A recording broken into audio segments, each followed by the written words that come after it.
అన్నదానం అంటేనే మహాప్రసాదం కాదంటారా? నేనైతే అలాగే అనుకుంటానండి.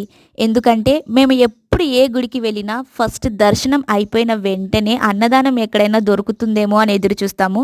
కానీ ఇప్పటి వరకు కూడా మేము ఏ గుడికి వెళ్ళినా దర్శనమైన తర్వాత మాకైతే అన్నదానం అస్సలు దొరకలేదండి.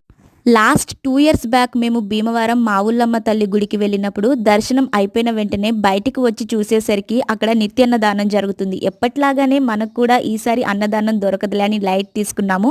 అన్నదానానికి మేము నోచుకోమలే అనుకున్న టైంలో మాకు ఆ మా ఊళ్ళమ్మ తల్లి అన్నదానం దొరికేలాగా చేసింది. ప్రతిరోజు మా ఊళ్ళమ్మ తల్లి గుళ్ళో నిత్యాన్నదానం జరుగుతుంది. ఫస్ట్ వంట అయిపోగానే తయారు చేసిన పులిహోరని అమ్మవారికి రాశిగా పోస్తారంట. ఆ పులిహోరని తర్వాత ఒక్కొక్కరికి చేతుల్లో పంచుతారు. కొంతమంది అయితే కవర్లు పట్టేసి మరి నాకు వెయ్యి నాకు వెయ్యి అని అడుగుతున్నారు. ఇంతకీ ఈ వీడియో ఎలా ఉందండి? నచ్చితే ఒక లైక్ కొట్టి సబ్స్క్రైబ్